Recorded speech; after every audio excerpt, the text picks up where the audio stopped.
말씀 이제 이사야 21장 11절로 12절 말씀 중심에서 파수꾼이야 밤이 어떻게 되었느냐라는 말씀을 선포할 때 은혜 받는 시간 되시기 바랍니다. 나는 행복한 사람이다라는 제목의 글이 있어서 소개를 합니다. 누군가는 지금 그렇게 기도를 합니다. 걸을 수만 있다면 더 큰 복은 바라지 않겠습니다. 누군가는 지금 그렇게 기도를 합니다. 설 수만 있다면 더 큰 복은 바라지 않겠습니다. 누군가는 지금 그렇게 기도를 합니다. 들을 수만 있다면 더 큰 복은 바라지 않겠습니다. 누군가는 지금 그렇게 기도를 합니다. 말할 수만 있다면 더 큰 복은 바라지 않겠습니다. 누군가는 지금 그렇게 기도를 합니다. 볼 수만 있다면 더 큰 복은 바라지 않겠습니다. 누군가는 지금 그렇게 기도를 합니다. 놀랍게도 누군가의 간절한 소원을 나는 다 이루고 살았습니다. 놀랍게도 누군가가 간절히 기다리는 기적이 내게는 날마다 일어나고 있었습니다. 부자가 되지는 못해도, 빼어난 외모는 아니어도, 지혜롭지 못해도 내 삶에 날마다 감사하겠습니다. 날마다 누군가의 소원을 이루고 날마다 기적이 나는 나의 하루를, 나의 삶을 사랑하겠습니다. 사랑합니다. 내 삶, 내 인생, 나 어떻게 해야 행복해지는지 고민하지 않겠습니다. 내가 얼마나 행복한 사람인지 날마다 깨닫겠습니다. 나의 하루는 기적입니다. 나는 행복한 사람입니다. 나는 행복한 사람입니다. 라는 정말로 아주 훌륭한 글을 올렸습니다. 이 글을 지은 사람은 누군가라고 기록되지 않았습니다. 그럼에도 불구하고 우리는 이 글을 읽으면서 아하, 어떤 사람이 이 글을 썼겠구나 하는 짐작이 오죠. 하나님을 섬기는 사람이 아니면 이런 고백을 할 수가 없었을 것입니다. 그는 주 예수 그리스도 안에서 삶이 무엇인가, 행복한 삶이 무엇인가를 올바로 깨달고 살고 있기 때문에 이런 글을 올릴 수 있었지 않았는가 이렇게 생각해 봅니다. 정말 어떤 한 해였는데도 나는 행복한 사람이라고 고백한 것처럼 새해도 이 사람의 고백처럼 행복한 삶이 되시기 바랍니다. 그러려면 오늘 이 본문 말씀처럼 이런 어떤 시대인지를 알고 파수꾼이 지적한 것처럼 어떤 시대라는 것을 확실히 알고 대처해 나가면서 정말 행복한 삶을 우리는 유지할 수 있는 그런 삶이 되기를 바라면서 오늘 이 말씀에서 첫째로 밤이 어떻게 되었느냐 하고 묻습니다. 11절이죠. 21장 11절이죠. 두마에 대한 경고이다. 세월에서 나를 불러 파수꾼이여 밤이 어떻게 되었느냐, 파수꾼이여 밤이 어떻게 되었느냐라고 외치고 있습니다. 이 말씀에서 두마에 대한 경고라고 한 말씀은 이 두마는 에서의 후손들이 에돔에서 살고 있는 그 에돔을 가리킵니다. 이 두마는 70인역에서는 헬라어로 이두마이스라고 하는 그런 말인데 이 말은 벙어리가 되는 뜻에 사용하지 않은 어근에서 유래한 말로 침묵 혹은 이제 죽음, 정적 그런 뜻을 가지고 있는 지역의 의미입니다. 에서의 후손들이 살고 있는 그런 지역을 가리킨다고 생각하면 되겠습니다. 하나님께서는 생각해 보세요. 야곱이 기업을 물려받았습니다. 에서는 그렇게도 원했는데도 이제 기업을 받지 못했어요. 제외가 된 거죠. 그럼에도 불구하고 하나님께서는 그 에서의 후손까지 포용하고 있다고 하는 사실을 보여줍니다. 정말 하나님의 놀라운 사랑이죠.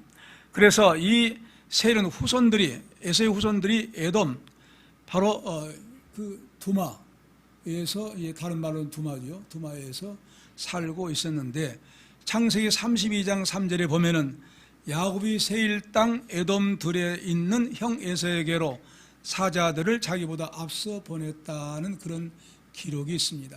그러므로 확실하게 에돔은 그 전체 지역을 말하면 세일이고 세일산 지경 내에 에돔이라고 하는 마을이 도시가 있어서 그 살고 있는 에서의 후손들을 가리켜서 경고하고 있는 그런 말씀입니다. 그런 가운데서 세일에서 파수꾼에게 부릅니다. 파수꾼을 향해서 파수꾼이여 밤이 어떻게 되었느냐 이렇게 말합니다. 이 사람은 세일상 에서의 후손임에도 불구하고 깨어있는 사람이에요. 답답한 것이에요. 분명히 밤이 무엇인가를 알 수 있는 사람입니다. 그래서 이제 당시에 많은 사람들은 시대를 구분할 줄 모르고 그냥 살아가고 있었던 거예요. 생각해 보세요. 에서의 후손이니까 더 말할 것도 없지요. 야곱의 자손이라 할지라도 곁길로 나간 사람들이 많습니다. 항차 그렇다고 하면 이미 하나님의 놀라운 기업의 후손에서 벗어난 그런 에서라고 하면 어느 때까지는 하나님을 섬겼을 거예요. 그러나 점점 세월이 가면서 하나님을 떠난 경향이 더 많아질 수밖에 없었을 것입니다. 그럼에도 불구하고 그 속에서 밤을 안 것이에요. 시대적인 밤을 깨닫게 된 거예요. 그러니까 밤인 것을 분명히 알기 때문에 무엇이 필요합니까? 선지자가 필요하죠. 파수꾼. 파수꾼이 누굽니까? 밤을 지새면서 지키고 있는 병사를 말합니다. 그런 병사와 같은 선지자에게 안타까운 마음으로 그에게 찾아와서 그런 질문을 합니다. 밤이 어떻게 되었느냐 그렇게 말합니다. 그러므로 이 밤은 영적으로 보는 밤을 의미합니다. 우리가 이제 지금 밤이잖아요. 이런 밤이 아니고 영적으로 보는 밤, 낮인데도 불구하고 밤이라는 거예요. 그래서 선지자인 파수꾼을 불러서 영적인 밤이 어떻게 되었느냐, 새벽이 오지 않습니까? 라는 기대 속에서 그런 울부짖는 부르짖음입니다. 그래서 에서의 그 후손들이 살아가고 있는 그런 가운데서도 하나님을 찾는 백성이 있었다고 하는 사실은 우리가 이방인 가운데서 우리를 불러서 하나님의 백성 삼아 주신 것과 마찬가지인 그런 차원에서의 안타까운 호소라고 볼 수가 있습니다. 그러면서 이제 무엇을 보고 그런 영적인 밤이라고 했겠느냐 이겁니다. 물론 죄악이죠. 이 말씀을 오늘 우리 사회에, 우리가 살고 있는 사회에 적용해서 본다고 하면 이 밤은 무엇을 말할까? 역시 영적인 밤인데 2020년도가 시작되면서 온 세계가 중국 우한시에서 시작된 코로나로 말미암아 죽음이라고 하는 고난을 겪게 됩니다. 엄청난 형벌이죠. 그래서 우한 코로나가 전 세계로 퍼져나간 전염병이라고 해서 영어로는 팬데믹 그렇게 말합니다. 이건 한 지역의 전염병이 아니고 온 세계에 퍼져나가고 있는 전염병이다. 그래서 코로나19라고 하지요. 그런 말에서 무엇이 빠져버립니까? 우한시에서 발생한 전염병이라고 하는 그 말이 쏙 들어가 버리고 코로나19라고 말하고 있습니다. 그래서 이런 코로나19는 이제 사실은 전 세계로 퍼져나간 2019년도는 일 수가 없다. 그때가 바로 코로나 전염병이, 죽음의 병이 우리에게 시작하게 되었다. 여러분, 제주도에 가서 저희 큰 손녀가 생물학을 공부하고 있는데 그 애가 말하기를 바이러스는 죽지 않는다는 거예요. 무엇에만 죽냐면 이제 우리가 화장실 청소할 때 청소한 액체 있죠. 그런 것만이 죽는다는 거예요. 그러니까 코로나는 죽지 않고 살아 돌아다닌다는 거예요. 눈에 보이지 않지만. 근데 그런 말을 해요. 좀 그런 말을 듣고 상당히 끔찍했습니다. 그런 것이 바로 코로나구나. 그렇다고 하면 코로나가 생긴 이 영적인 그런 원인은 무엇일까요? 일찍이 저는 이제 금년 시작할 때 그런 말씀을 이미 전했습니다. 다시 한번 상기해 본다면 2018년도에 중국에서는 중국에 활동하고 있는 모든 기독교 선교사들을 다 추방해 버렸어요. 그리고 그 다음에 이제 작년이죠. 2019년도에 이제 새해가 되었으니까 재작년 2019년도에는 우리가 동영상에서 보았듯이 교회당의 십자가가 불타고 있는 모습을 보고 또 도자로 교회당 건물을 파괴해버린 것을 볼 수가 있었습니다. 그런데 그 시에 우한시가 모든 중국 전국에서 모델 케이스로 시범을 먼저 보였다는 거예요. 근데 그 시범을 보인 총책, 교회당을 무너뜨린 총책에 감당하고 있는 그 사람이 먼저 코로나에 걸려서 죽어버린 거예요. 하나님의 놀라운 징계 심판이죠.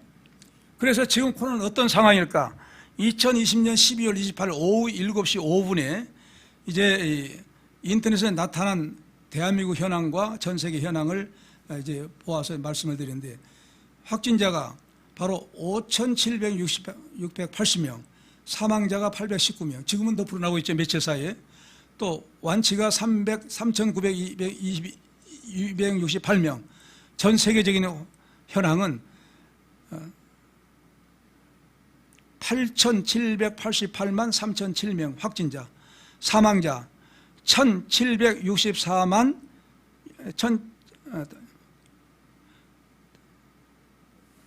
174만 4,872명, 확진자는 4,569만 9,299명. 며칠 사이에 우리나라는 더 지금 동부 이제 이 구치소에서 많은 사람들이 지금 걸려가지고 왜 우리에게는 마스크를 주지 않느냐, 3월 달부터 외쳤다는 거예요. 공급이 안 됐다는 거예요. 그러니까 어떤 행태가 나타나냐면 그 수감자들도 우리가 똑같은 인격자입니다. 다만 감옥에 있을 뿐이지 우리와 같은 사람이에요. 인격자예요. 그래서 똑같이 그들도 이제 이 방지를 해야죠. 이 마스크가 없으니. 그래서 이제 거기서 또 걸려서 죽은 사람이 있으니까 이 화가 난 거예요. 막 가래침을 뱉어가지고 교도관들에게 침을 막 뱉어 난리가 지금 난 거죠. 그럼에도 불구하고 추 장관이라는 사람은 어저께까지 근무하면서 아무런 대책을 세우지 않고 법무부 산하에 있는 그런 교도소인데 대책을 세우지 않았다고 하면서 이제 아주 비방하는 글을 보았습니다. 이런 형태예요. 그러므로 정말로 이건 참 어떤 면에서 대단히 똑같은 우리와 같은 인간들인데 인격을 가지신 분들인데 다만 무엇인가 잘못해가지고 거기 있을 뿐이지 언젠가 또 나오죠. 그런데 아무런 대책 없이 지금까지 지내왔다는 것은 정말 너무 인권을 무시해버린 것이 아닌가 하는 그런 우리 스스로 자책감을 갖습니다. 그래서 바로 코로나19가 발생한 그 바이러스에 관해서는 전문가들에게 의해서 밝혀져야 되겠고, 그런 사실은 제가 말할 수가 없고, 다만 성경적인 입장에서 그 원인을 찾아본다고 하면 분명히 중국에서 기독교 박해가 시작한 곳에서 시작됐으니까 뭘 말합니까? 하나님의 진로죠. 중국만 진로를 당해야지 왜 온 세계가 퍼져나간 질병이 되었을까? 이런 질문을 할 수 있습니다. 그건 바로 중국을 비롯해서 온 세계인들의 죄악에 대한 역사적인 심판이라고 볼 수가 있습니다. 심판도 이제 종말적인 심판이 있고 종말에 가기 앞서서 우리가 잘못했을 때 지역적으로 혹은 세계적으로 역사적인 심판을 하고 계시는 하나님이십니다. 지금까지 그래왔습니다. 이렇게 기독교를 박해한 중국의 그 행태, 그로 인해서 전염병으로 인해서 온 그 나라뿐만 아니라 그 지역뿐만 아니라 온 세계가 얼마나 이것 때문에 생활에 위축을 당하고 있습니까? 그리고 신앙의 자유도 제한받고 있고 여러 가지로. 그래서 이 지구상이 몸살을 앓고 있어요. 엄청난 재앙입니다. 우리 한국은 이로 인해서 다른 종교들보다도 또 기독교를 더 유독하게 지적해서 핍박을 하고 있어요. 아주 억압을 당하고 있는 가운데 예배의 자유를 누리지 못하고 하고 있습니다. 생각해 보세요. 우리 교회 같으면은 20명 제한한다고 해서 있을 수 있겠다는데 여의도 같은 큰 교회 거기도 20명이라는 거예요. 그 말이 됩니까? 모이지 말라는 거예요. 한마디로 기독교 핍박입니다. 무너뜨리는 정책이에요. 이런 사실 우리가 몰라야 되겠습니까? 알아야죠. 그래서 환란의 밤을 맞고 있다. 영적인 면에서 환란의 밤을 맞고 있다. 그 다음에 또 정치적인 밤입니다. 부정선거의 밤이에요. 우리나라에서 이루어진 사회로 부정선거로 인해서 얻은 환란의 밤을 맞고 있는 현실인데, 왜 부정선거가 밤이라는 것인가? 사탄에 속한 세계는 거짓의 세계예요. 공산주의나 사회주의는 거짓을 100번 말하면 진짜로 진리로 듣는다는 거예요. 그게 바로 칼 막스의 사상입니다. 공산주의자의 사상이에요. 거짓말을 할지라도 계속 해봐라. 고지 듣는다. 이게 여자를 찾아온 뱀의 속삭입니다. 먹혀 들어간다는 거예요. 거짓의 정부가, 거짓의 국회의원들이 활동하고 있어요. 엉뚱한 사람들이 국민들의 주권을 도둑질해서 엉뚱한 사람들이 국회의원들이 돼가지고 국회가 운영하고 있어요. 그러므로 국회의원들의 밤이에요.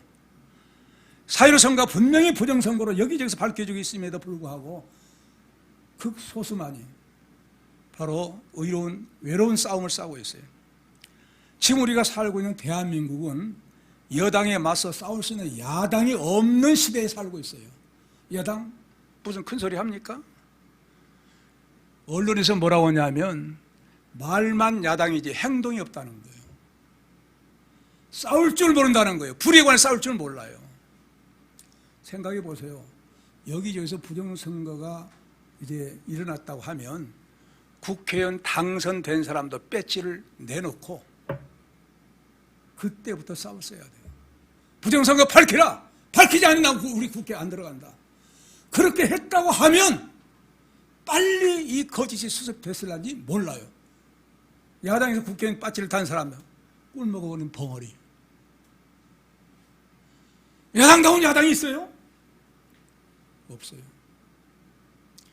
저는 우리 집안의, 우리 가정의 야당은 저희 아내입니다. 항상 쓴소리예요. 그 들어야죠. 처음 들을 때는 기분 나빠요. 하지만 세계 보면은 올바른 소리니까 제가 이제 수용을 합니다. 야당이 없어, 한국에. 그러니 올바른 정치가 이루어지겠느냐 이거예요. 그 다음에 전 국민적인 밤입니다. 현재 부정선거로 국회의원이 당선되었다고 하면 우리 대한민국 국민들은 올바른 선거 주권이 도둑맞은 거예요. 대부분의 국민들의 주권이 도둑맞았다고 하면 도둑맞은 것을 깨닫고 되찾아야 되지 않겠습니까? 내 물건, 내 국민 주권 되돌려줘 하고 일어나야 되는데, 알면서도, 부분적으로는 알면서도 말을 하지 않고 있어요. 그게 뭡니까? 바로 국민적인 밤을 맞이하고 있다. 또한 넷째로는 세계적인 언론의 밤입니다.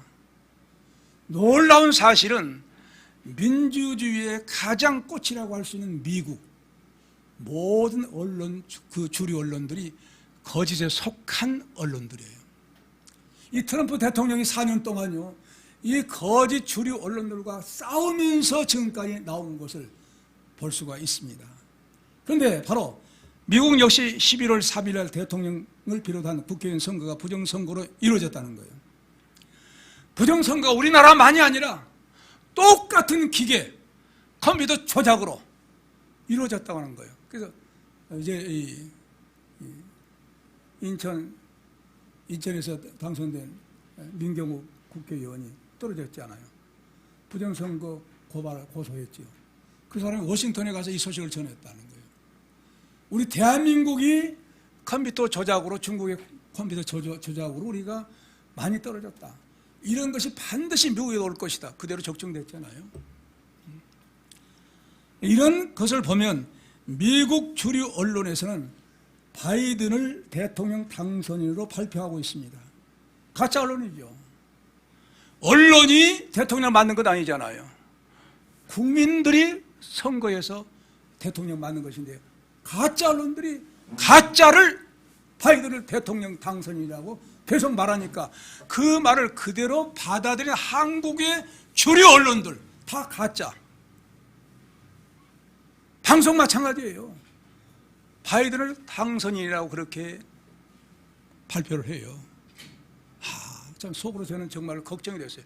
앞으로 만약 바꾸자고 트럼프가 대통령 이제 취임식이 되면 이 사람들이 뭐라고 할까?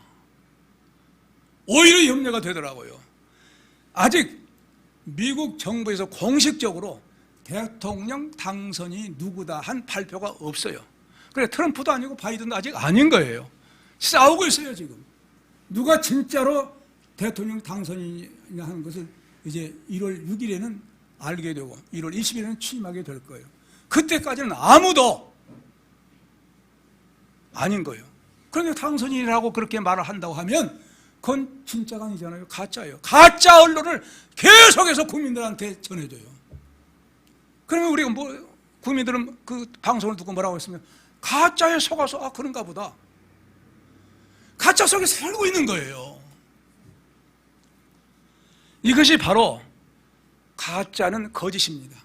거짓은 사탄의 속성이에요. 요한복음 8장 44절 거짓의 아비.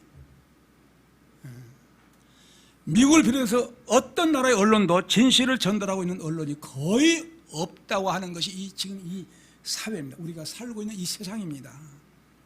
날마다 가짜 뉴스만 듣고 사는 세상이 되어버렸어요.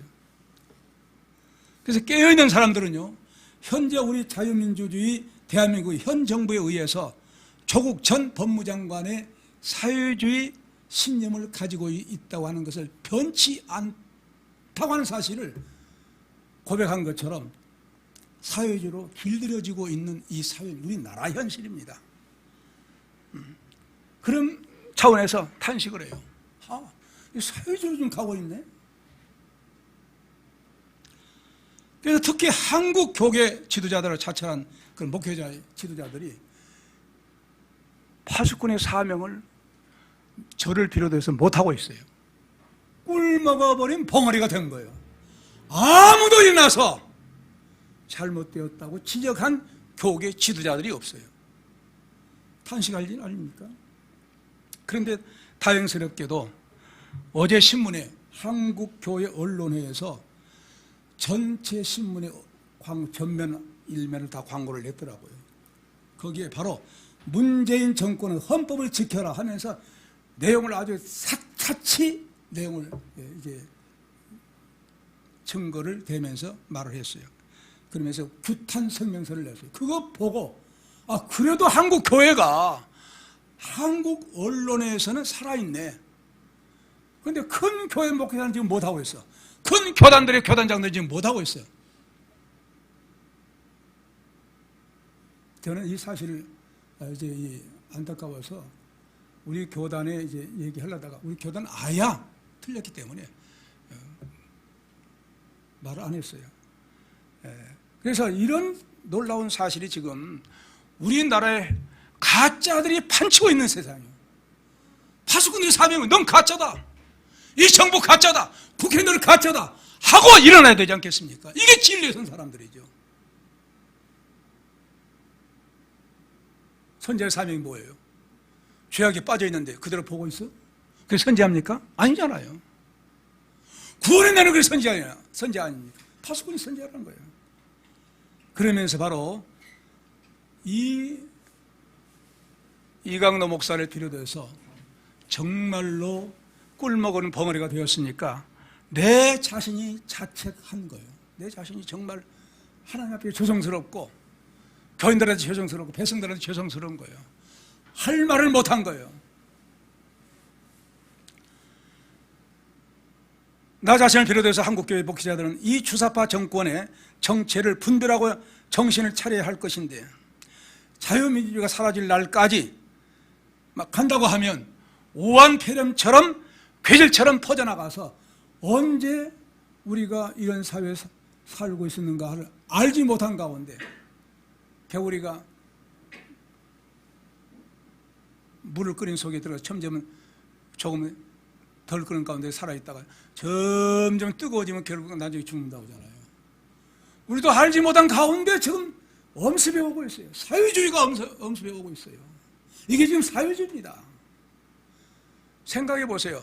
종교의 자유가 헌법상 있어요. 그 헌법을 무시하고 기독교를 특별히 유독이 지적해서 못 모이게 하는 거예요. 우리 비대면 예배라는 거 들어봤어요? 한 번도 가보지 못한 언어 속에 우리가 살고 있는 거예요.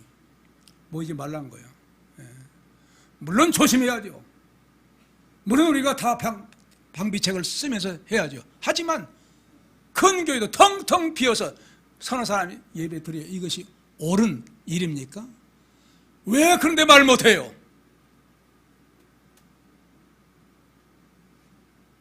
교회가 파괴되고 있어요. 기독교가 점점 무너지고 있어요. 그런데도 할 말을 못한다고 하는 것은 파수꾼의 사명을 나를 비롯해서 오늘날 한국 교회 지도자들이 벙어리가 돼버린 거예요. 나 자신도 회개해야죠. 그러면서 한국 교회 세례에서 파수꾼이여 밤이 어떻게 되느냐고 묻는 분이 파수꾼은 어떤 대답을 합니까? 아침이 오르니 밤도 오리라는 거예요. 아침이 오니 밤도 올 것이다. 너희가 물으려거든 물으라. 너희들은 돌아오라. 이렇게 말씀하고 있어요. 사실 오늘 이 말씀 가운데 세 사람들은 아수르의 위협에 살고 있었어요. 아수르가 침범한 그 큰 나라가 침범하니까 일어서서 싸워야 되겠습니까? 말아야 되겠습니까? 깨우쳐야죠.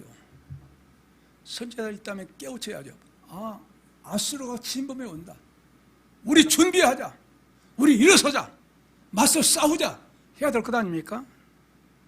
그런데 뭐 그럴 필요가 있어? 그럴 필요 없어. 그들에게 뇌물만 갖다 주면 끝나. 괜찮아. 하고 아니라는 생각 속에 살고 있는데 그 가운데서 그래도 깨어있는 사람이 파수꾼을 찾아온 거예요. 파수꾼이야. 당신은 지금 이 시대가 어떤 시대라는 것을 알고 있지 않습니까? 그렇다고 하면 우리에게 하나님의 구원의 길을 알려주세요. 그런 요청입니다. 그런 가운데서 이제 거의 대부분은 여호와를 의지하지 않고 하나님을 의지해야 할 하나님의 백성들이 아닙니까? 야곱의 후손들이니까. 창세기 12장 3절에 보면 너로 인하여 모든 족속이 복을 받으리라. 거기에 에서가 비록 비틀어져 나갔어도 그 자손도 구원받아야 할 백성들이에요. 마치 우리가 구원받은 것도 마찬가지입니다.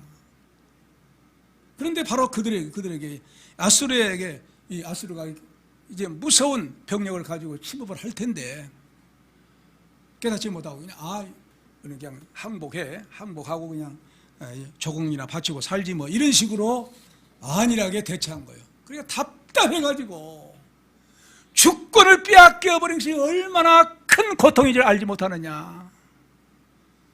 여러분, 저 이북에 주권을 뺏기고 사니까 뭐가 없으면 자유가 없잖아요. 며칠 전에 안찬일, 이북에서 내려온 안찬일 박사 1호라는 사람이 유튜브에서 이런 말을 하대요. 폭동이 났대요. 이북에서 폭동이 일어나가지고 이 사람들을 다 잡아가지고 보통 김정은의 행태 같으면 총살해 죽였을 거예요. 근데 이제 못 살겠다고 그냥 우리에게 왜 이렇게 이제 먹을 것이 없이 이렇게 두느냐고 하니까 이 사람들 전부 잡아가지고 중국으로 보내버렸대요. 중국의 한 호텔에 그냥 가다 버렸대요. 알아서 해라. 근데 그 가족 가운데는 갑자기 가족 가운데 아버지 혹은 어머니 혹은 큰아들 뭐 이런 식으로 나갔는데 그럼 그 남은 가족 어떻게 할 거예요? 그렇게 해서 보내버렸다는 거예요. 거기 가서 그런 식으로 지금 아주 굉장히 어려운 상태에 놓여 있다는 것이에요. 인권을 전혀 무시하고 살게 하지 못한 그런 압박 속에 살고 있다는 것을 들었습니다. 그런데 바로 이 아수르의 침범을 의식하면서 그냥 우리는 손들고 조공 바치고 항복해 버리자 하는 그런 이제 이 위험 속에 있는데 이 파수꾼을 찾아와서 이제 이 호소한 것은 뭘 의미합니까? 길을 열어달라는 거예요. 당신은 하나님의 종이니까 우리가 어떻게 해야만 이 위험 속에서 살아남을 수 있겠느냐라는 구원을 호소한 거예요. 그러나 그들은 대부분들이 인본주의적인 방법으로 사람의 생각으로 조금만 바치면 끝나. 그거 끝나. 주권은 어떻게 우리 무시를 당하든지 상관없는 이런 식으로 돼버린 거예요. 주권이 없다고 하면 죽은 거나 마찬가지입니다. 살았으나 죽는 거예요. 그게 주권입니다. 우리 인권, 우리 자신의 존재감, 자유스럽게 살아야 되는데 이 자유스럽게 사는 것을 다 무시해버린 거예요. 일본처럼 성씨를 바꿔버리고 언어도 일본 사람 언어로 쓰라고. 이게 바로 주권을 뺏겨버린 서름 아니었습니까? 해결책을 찾는 거예요.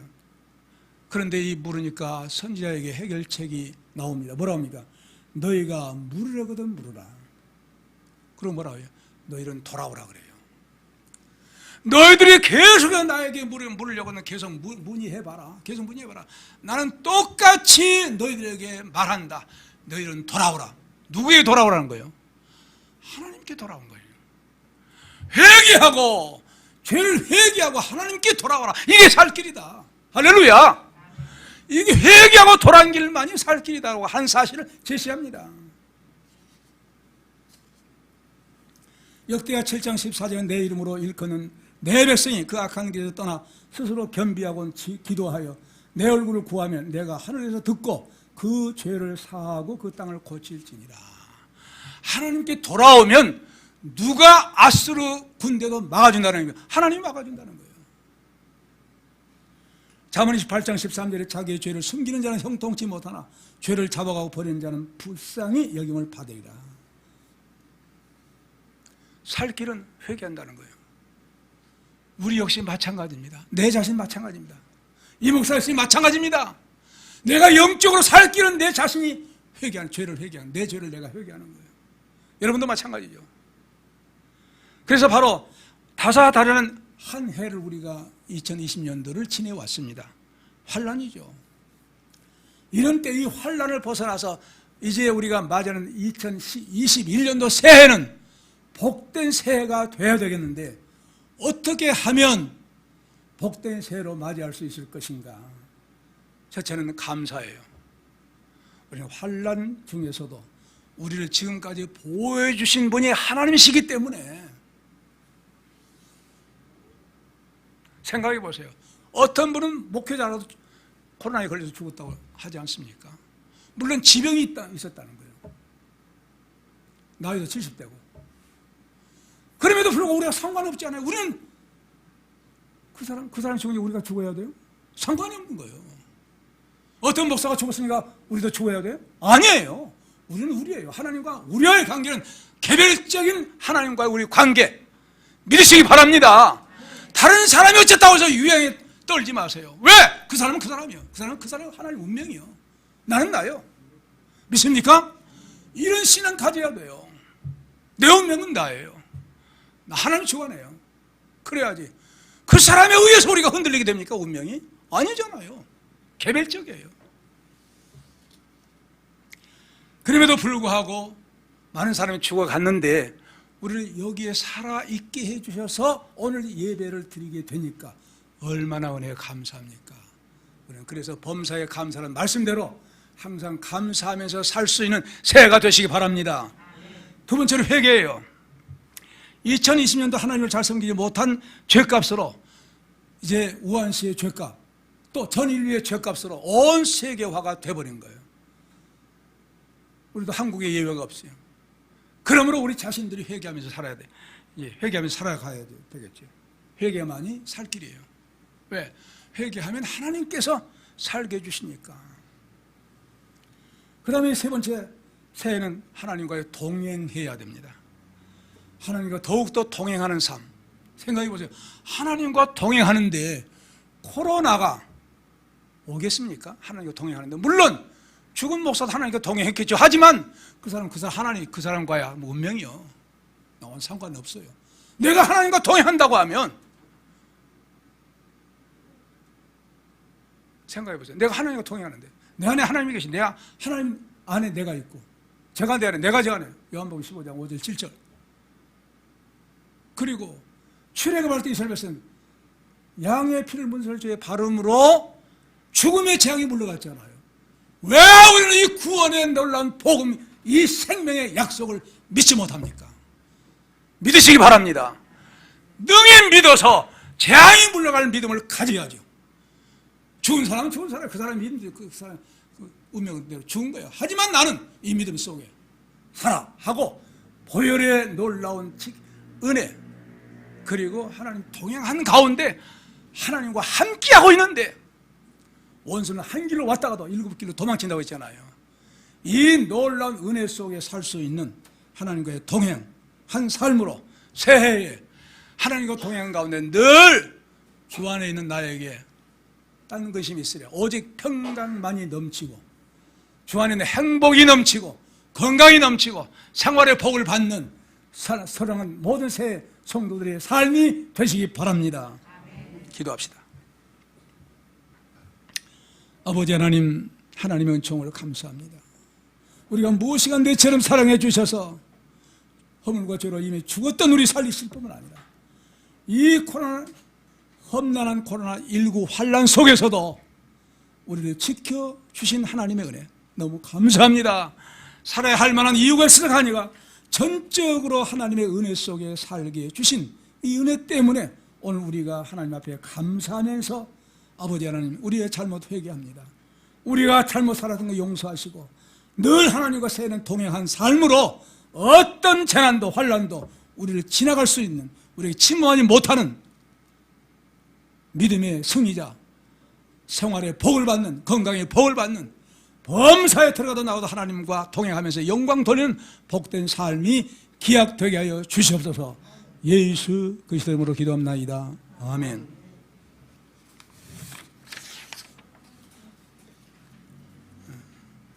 찬송가 554장 부르시겠습니다. 예, 광고는 이제 여러분들이 성도의 교제에서 세배 없이 서로 새해 축하 인사만 합시다고 말씀했죠. 그러므로 예배 끝난 다음에 서로 축하 인사만 하고 돌아갑니다. 작년같이 뭐 여기 나와 세배 그런 거 없이 그냥 돌아가겠습니다.